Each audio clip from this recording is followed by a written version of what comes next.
adalah seorang ibu rumah tangga berusia 38 tahun dengan 2 orang anak yang mulai beranjak remaja.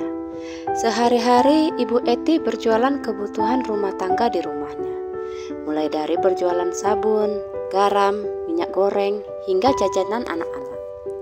Sudah 5 tahun dia berjualan dan tidak pernah ada masalah selama itu.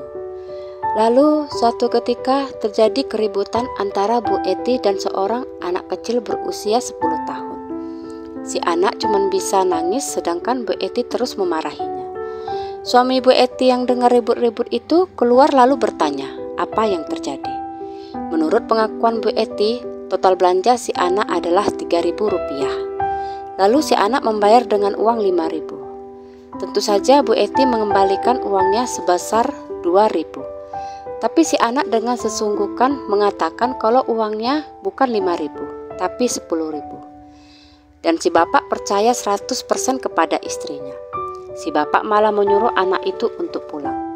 Awalnya si anak tidak mau sebelum uang Rp5.000-nya dikembalikan, karena dia takut nanti dimarahi ibunya. Bu Eti dan suaminya tidak peduli. Mereka bahkan sempat mengacung-acungkan sapu ke wajah anak 10 tahun tersebut. Tentu saja anak itu ketakutan. Dia pulang sambil menangis sepanjang jalan. Melihat ada anak yang nangis sambil berjalan, seorang pemuda berusia sekitar 18 tahun, sebut saja namanya Wawan, menghampiri si adik terus bertanya, kenapa si adik nangis-nangis. Si adik pun menjelaskan apa yang terjadi padanya.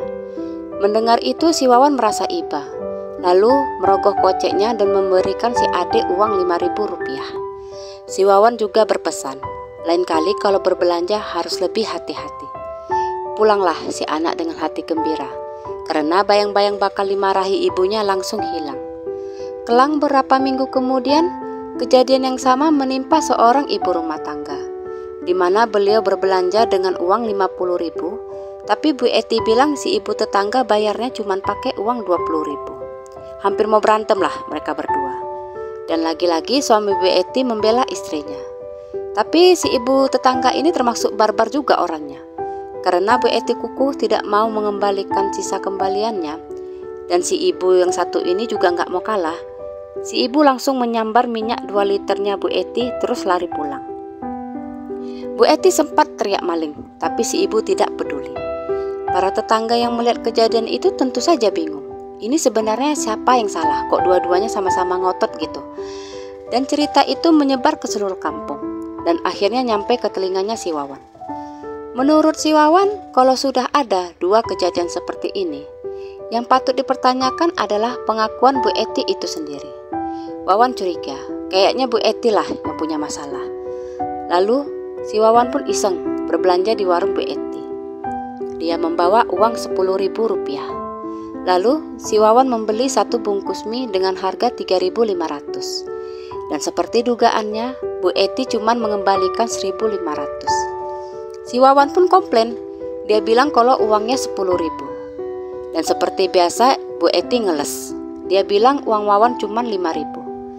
Wawan berusaha mempertahankan pendapatnya.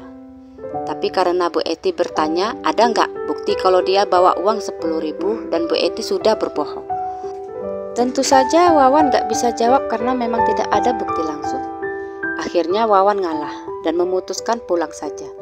Berapa hari kemudian terjadi kejadian serupa lagi. Kali ini anak gadis yang bertengkar dengan Bu Eti.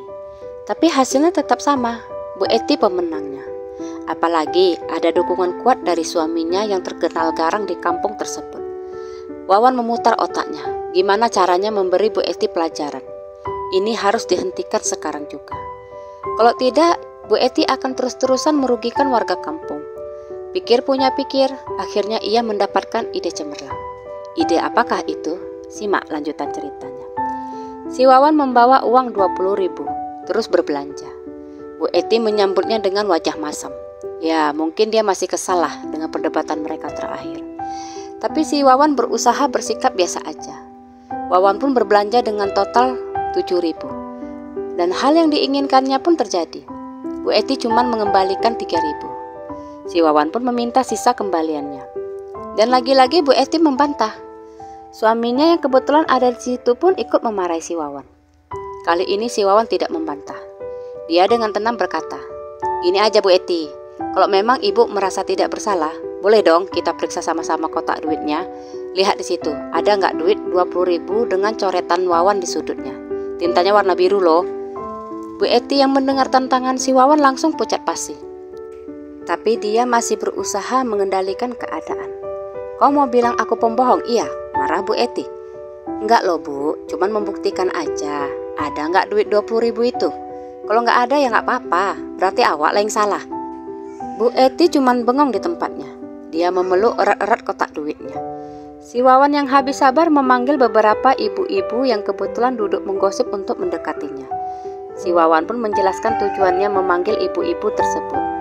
Ia ingin para ibu menjadi saksi kalau ia ingin memeriksa kotak duitnya Bu Eti untuk membuktikan ia berkata benar. Tentu saja permintaan si Wawan disetujui ibu-ibu, karena rupanya salah satu dari mereka juga pernah ditipu Ibu Eti. Si Wawan pun meminta Bu Eti mengeluarkan isi kotak duitnya. Tapi Bu Eti tidak mau. Suaminya pun ikut membelanya. "Kalau memang ibu nggak salah, seharusnya nggak keberatan dong diperiksa," kata salah seorang ibu. Bu Eti tetap tidak mau. Lalu salah seorang ibu lainnya merampas kotak duit tersebut dan menumpahkan isinya di atas meja. Dan ternyata ucapan Wawan benar. Ada duit 20.000 yang di sudutnya ada tulisan nama Wawan dengan tinta biru. Bu Eti dan suaminya langsung pucat pasi, karena kebohongan mereka pun akhirnya terbongkar. Ibu-ibu tetangga yang emosi langsung menggiring Bu Eti dan suaminya ke rumah kepala lingkungan. Mereka melaporkan tindak tanduk Bu Eti dengan suaminya yang sudah menipu para warga. Di sana diketahui kalau Bu Eti sedang terlilit utang. Dia menipu untuk mendapatkan uang lebih supaya bisa membayar utang-utangnya.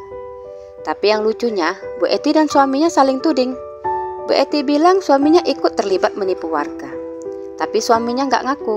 Dia bilang sama sekali nggak tahu istrinya berbohong. Entah siapa yang benar ya nggak tahu lah.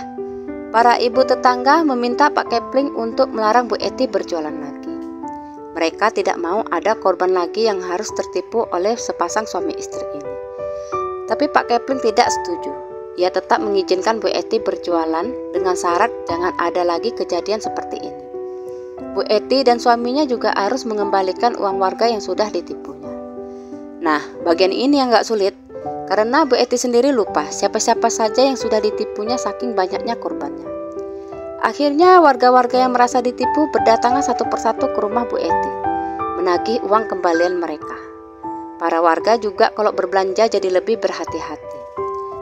Banyak warga yang kalau mau bayar menunjukkan nominal uangnya dulu sebelum diambil Bu Eti. Bahkan ada beberapa warga yang berbelanja dengan membawa uang pas-pasan, biar nggak usah ada drama uang kembalian. Begitulah kisah Bu Eti dan sang suami yang karena terlilit hutang harus menghalalkan segala cara untuk membayarnya. Sekian kisah saya kali ini, sampai jumpa di kisah selanjutnya.